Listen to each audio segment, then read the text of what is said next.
After first finding all of the eggs and especially freeing all of the secret bunnies, there is still one gigantic secret questline that we currently know about in Animal Well, and that involves the exceptionally well-hidden Unicode symbols. Each of these messages is obtained by performing some out-of-the-box feat by speedrunning, sequence breaking, or otherwise annoying certain denizens of the well, and it all leads to an absolutely spectacular payoff. There will absolutely be extreme spoilers for the endgame, or what we currently know as the endgame, in this video, so please keep that in mind and only watch this if you don't care about being spoiled or you've already reached this point in the game and are stuck. Alright, let's begin. Alright, this first one involves the step counter at the very top of the well, right here. There's some ground on the right-hand side that you can dig through with the top, and then you have to be inside of this Tamagotchi pedometer when your step count is below 100. So the way to do this is actually when your step count reaches 100,000, it actually rolls back over to 0 afterwards. So when your step count is getting close, make sure you get up here and get inside this thing so that you can reach this chest at step count 99. And there it is. There we go. This footage comes from my stream because you can actually only ever see this one once. So that little guy right there, Mr. Purple or whatever you want to call him, there are statues of it all around the well. And you can see in this very old footage that it used to be an enemy design, which based on the way that it follows the player character here, was probably replaced by those creepy lorises, the things that follow you constantly. Yeah. Interestingly, though, its graphics still exist within the data. So will it become possible for us to turn into this ourselves, or possibly wake Mr. Purple and then have to run away from him throughout the entire well? Wouldn't that be cool? Anyway, moving on. And now it's time to annoy the hummingbird. Yes. I found this is the easiest way to do this. Just spam bubbles with the better bubble wand down here in the middle of the well. And then when you have a huge amount of them rising to the top of the screen, climb the ladder right here. The hummingbird is going to immediately try to pop them all, and you can hear the sound of its wings crescendo. Once it gets to around this point, we're probably good right now. I just wanted to make sure, so I just kept spamming these bubbles. You just want to make sure that the sound from the hummingbird rises as high as it can go and then stays there for a little while. So maybe around 5 seconds. After it successfully pops all the bubbles, it'll fly back to its perch and then curse you out in Unicode.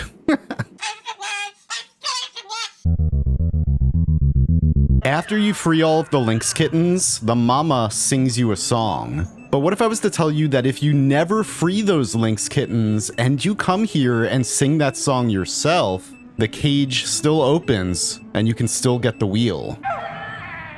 Without wrong warp glitches, this does require at least 32 eggs because you need the top in order to dig in on this side or the other side. And then we're just gonna jump over here and stand on top of the cage and then play these notes.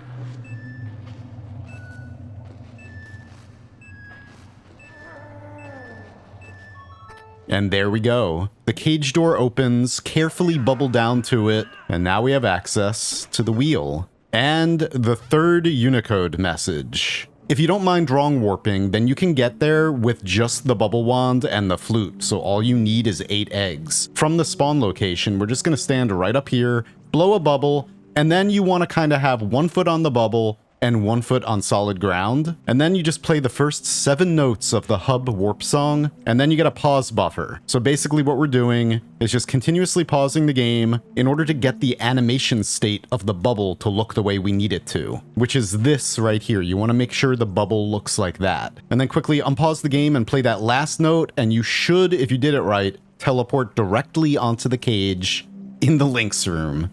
From there, you can just get the wheel. Now, for this next one, we have to be an absolute gremlin to this guy right here, which will probably be easy for you judging by how many times this thing jump scares you throughout the game. We're gonna have to get the kangaroo trapped on a screen and then continuously throw firecrackers at it to piss it off. And this is the easiest place to do that, which is right here on the map in Dogtown. We have to first make sure that the trapdoor is open in order for the kangaroo to get stuck. So here are the flute notes in order to do that. Then just track down the kangaroo at each of his locations here, here, here, here, or here until you get it here. There's no easy way to do this. You're just gonna have to keep traveling around the world until it happens to spawn in the right spot. Then finally, once it's here, it should get trapped down there, unable to run away as you continuously toss firecrackers at it. What a horrible blob you are. Anyway, eventually it will escape and run away, but while it does so, it will yell at you in this Unicode.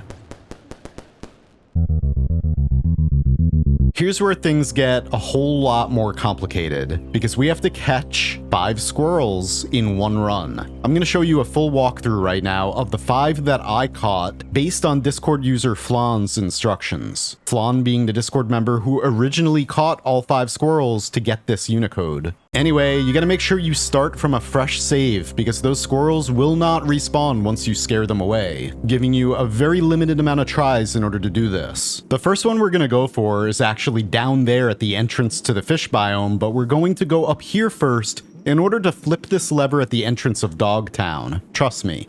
Then fall all the way back down, and then jump through the wall right here. Unfortunately, a couple of these squirrels are much more easily snuck up on by using a controller, because the analog stick allows you to just very gently tilt it in order to extremely slowly sneak up behind these guys. Anyway, if this is your first one, then you'll also get the sneak up on a squirrel achievement right now. Anyway, for the second one, we're gonna start at the lever up there, right in front of Dogtown, and you need the bubble wand for this. So I'm just gonna bubble upwards. You could get up here a little bit faster, but I was being very careful. And then just bubble across, stay as close to the ceiling as you possibly can without messing yourself up, because you do not want to spook the squirrel. And keep in mind also that you can save your game. Please save your game during this process, because nothing is worse than getting far into it and then messing up and having to start all over again. Anyway, floating down very slowly allows you to get that second one. Now, I'm just gonna take a quick detour to grab this key from the entrance of the jungle biome. And we're not gonna use that key right up there to unlock that door, even though there's a squirrel right on the other side.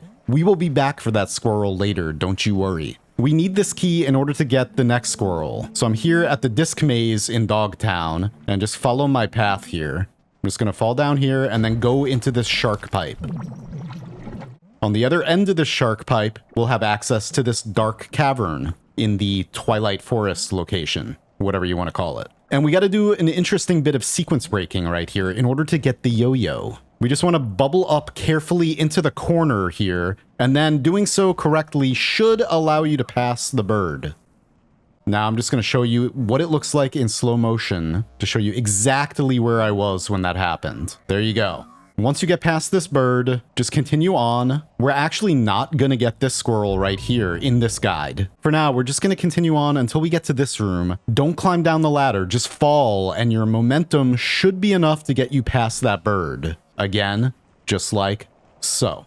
And now, just continue over to the right in order to access the room where you get your yo-yo, which is very necessary for this next squirrel.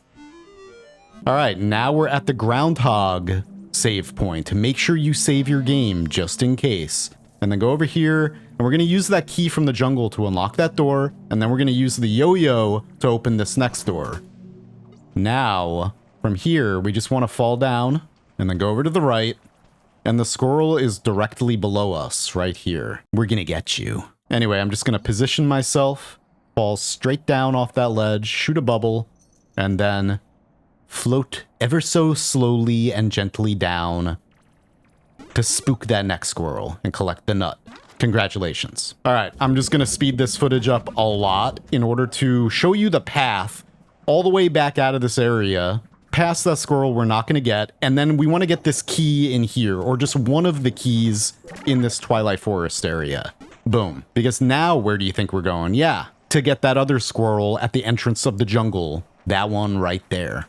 This guide, yes, we jump around a lot, going back and forth, but trust me, once you get it all done, you'll be happy. There is probably a more efficient way of doing this, but this is the way that I did it. And it was easy. It didn't take that long at all. Anyway, unlock that door, and then, once again, using an analog stick on a controller, very gently and slowly sneak up behind the squirrel and collect that nut. Now, this last one, make sure you save before this one. We're in Dogtown at the end, right before the mock disc altar. This is the hardest one. I'm gonna go down here, and I'm gonna use the frisbee to hit this button.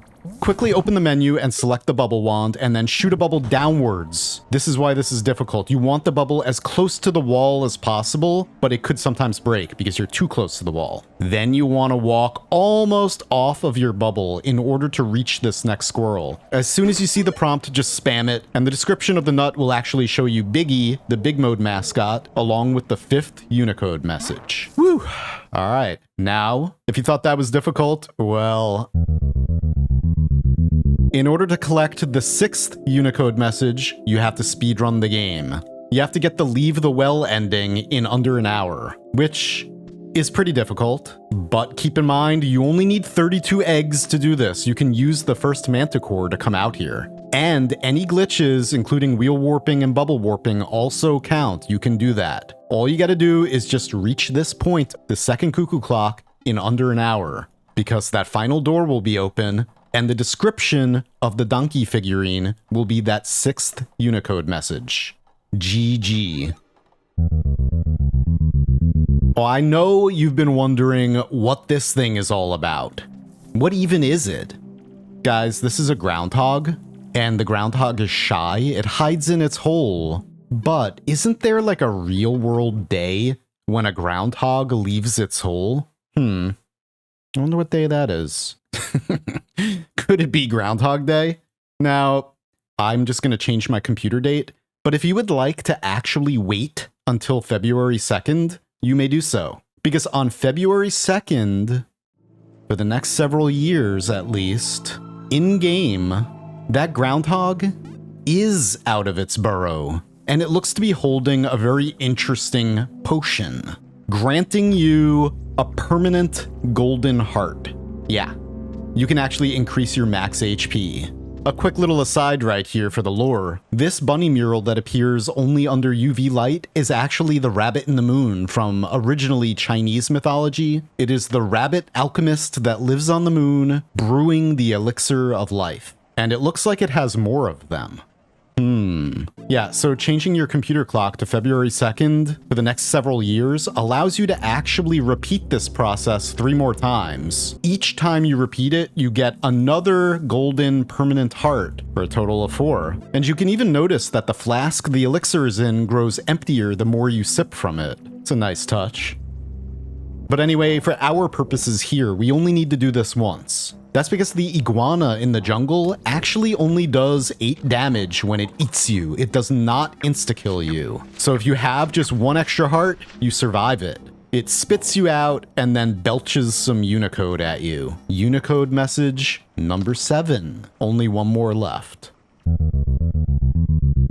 All right, this final challenge requires you to eat 100 berries from around the world at full health without taking a single point of damage. So make sure you start this one by first dying in order to reset them all, because you don't want to start eating a bunch of these all around the world only to run out because you didn't respawn them all. So very carefully travel around the world, eating berries, and then as you progress, save your game. Eventually, you'll find that last berry, and when you eat it, those little squiggles above your head turn into the final Unicode message. We are finished. Not really. Now that we have all of these, what do they even mean? Well, that's the crazy part. How this was solved. It all comes down to this poster. somebody had an idea and ran with it, and it ended up actually working. That somebody was Plurmerant, and this was the idea. Yep. There are 8 different colors on this poster, and the 8 different Unicode messages can be fit inside of each, resulting in this. A map. Each of the arrows shows a direction, each of the squares is a screen, it shows the blob as the starting location, and it shows an interesting structure at the end. But where is that starting location? Why, right here, of course. Now, one more journey through the stars. Let's go. Left. Left. Up. Left. Down. Left, up, left, down, down, right, down, right, up, right, down, down, right, up, right, down, down, right, down, left, left, down, left, up, up, left, and left. And now we find yet another floating island. This one with some soil we can dig through with the top. Get it? Topsoil? Okay. Anyway, digging to the bottom reveals a time capsule. I'm going to show you this entire thing right now without editing and without talking, from beginning to end. And then after that will be a little bit of an outro with a few theories. So if you would like to see what's inside the time capsule for yourself, please stop the video now or skip to the next chapter. Anyway, let's do this.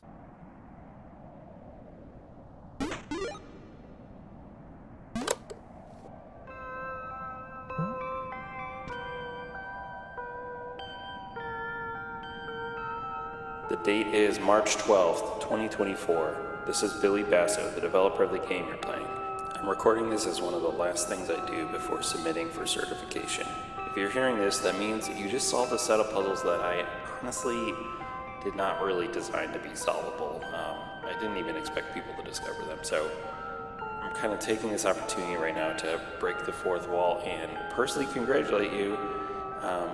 Whether you did it legitimately, or you hacked the game, or you just looked this up online, either way, I'm very, very proud of you.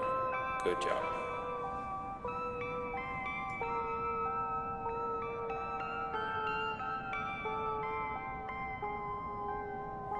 This is Dan Adel. I help Billy Basso with the business and marketing side of Animal Well. Billy has been telling me for years about all of these crazy puzzles that he was putting into the game. And I kept telling him that no one would ever even realize these puzzles were in the game, much less figure them out. Billy being Billy was okay with that since he'd know they were there. So if you're listening to this, congratulations, you proved me wrong. Your tenacity to uncover the secrets buried deeply in the shadows has me equally impressed and slightly worried about whatever else you might set your mind to. For that, I congratulate you, and I fear you.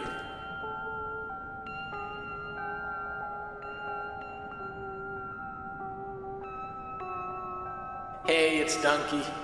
I've been trapped inside of the game's code for 277 years, and I just wanted to say thank you for releasing me from this game. It was a good game. I like the part with the ostrich and the bean monkey is, I love him. And maybe I can go play Animal Well 2 now by the time you've discovered this.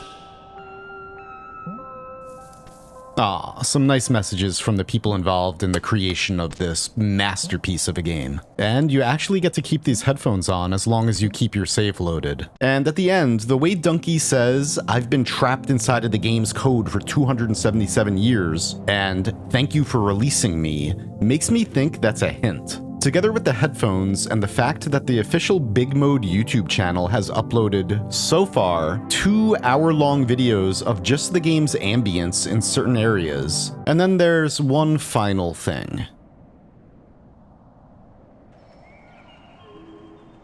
Accessing the time capsule removes this wall separating the tutorial area from the end game area. Some people think it's a bug, because if you lay the sky map over the map of the well, then these missing blocks are the exact blocks you destroy with the top in order to access the time capsule. However, this does look, to me, to be intentional. Has opening this route changed anything else in the game? Is it possible to destroy any other walls throughout the world by finding other structures out in the sky? I guess maybe we'll find out at some point. There are a lot of other leads in the secret hunting community, and I'll have more to share with you soon. And the extremely cool collector's edition is on the horizon, which I am gonna buy immediately. I hope that it does not immediately sell out. And that should bring with it even more mystery. Anyway, for now, thank you very much for watching. Have a great day, and happy well dwelling.